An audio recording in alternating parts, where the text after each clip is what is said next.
الثالثة إعدادي هي أصعب مرحلة في مسيرتك الدراسية، وإلا سلكت منها غادي تكون فوت أصعب ستاج في حياتك، حيت السانك والباك ساهلين مقارنة مع الثالثة إعدادي. لهذا في هذا الفيديو غادي نقسمو 3 ديال المراحل. قصتي مع الثالثة إعدادي وكيفاش نجحت بمعدل طالع، الأخطاء اللي خاصك تجنبهم في الامتحان قبل ما يفوت الحال وتندم، ونصائح باش كلشي يفوت مزيان وتنجح بإذن الله. وقبل ما نبدي هذا الفيديو نخلي معك واحد لايك واشترك في القناة إلا كنت جديد ونبداو. بدات الدورة الزوجة وكاملين كنعرفوا ان الايامات الاولى ما كيكونش داك ستريس والخلعه، حتى كتبقى شي شهر عاد الواحد كيبقى يزير راسو باش يراجع الامتحان. المهم انا كان الهدف ديالي هو المراقبه باش نجي مليح، كنت كنراجع غير المراقبه صافي. والمشكل اللي كان عندي هو الماط والفرنسي، ما كانش عندي معاهم وما كانش يعجبني ندخل الماده ديالهم كاع. اكثر هي الماط، كنت كنحس انني كندخل نضيع ساعه من وقتي باطل، وما كنتش عارف ان المعامل كيتبدل في الدورة الزوجة. حتى بحثت ولقيت ان في العربيه وفرنسي وفي الرياضيات كيتبدل المعامل لثلاثه، حيت كانوا كاملين واحد في الدورة الاولى. وحتى المواد اللي نفوتوا في الامتحان هما غير 7. ودابا عاد فهمت كلشي، وكما قلت في الاول كنت كنراجع غير الفروض، وكنقول حتى يبقى شي شهر عاد نبدي نراجع الامتحان. المهم بقيت على هذا الحال نهار على نهار، وكيقرب الامتحان والستريس، وحيت الجهوي غادي يكون اول امتحان جدي بلا ما نهضروا على الامتحان السادس حيت حتى واحد ما عاقل عليه اصلا. وراني عاد عاقل كنت نتلاقى مع الدراري قبل الامتحان بشي شهرين، وكنا نناقشوا هذا الموضوع ديال الامتحان ونحفزوا راسنا باش نبداو نراجعوا.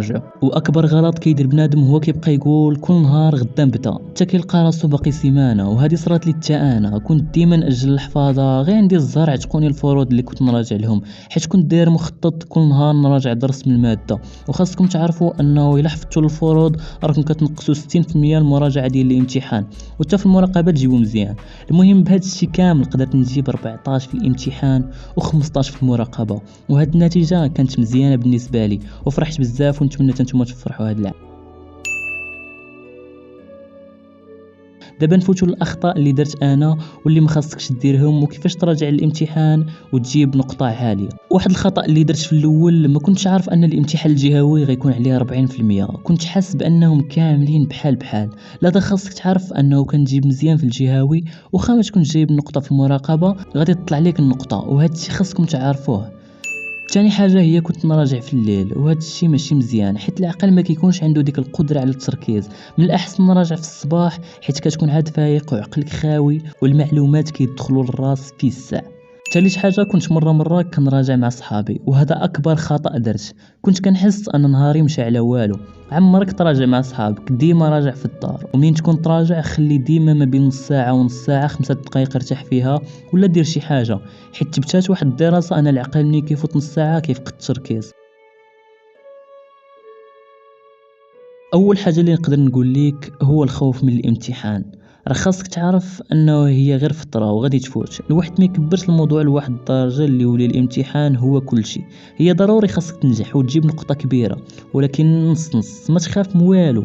وقبل ما تفوت الامتحان صلي ودعي الله، وان شاء الله كل شيء يفوت مزيان.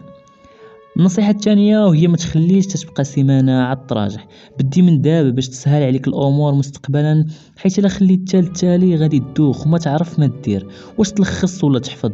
اللهم بدي من دابا وشوية بشوية قبل ما يتلموا عليك كاملين. اخر نصيحه اللي نقدر نقول لك هي بعد على السلبيات وثق في راسك. ومنين تفوت الامتحان ما تقولش راني ما خدمتش، ولا تبقى تسول في صحابك شنو داروا في داك السؤال، ولا غير تكمل سير للدار ديريكت وتفائل بالخير، وان شاء الله كاملين تنجحوا وتفرحوا والديكم.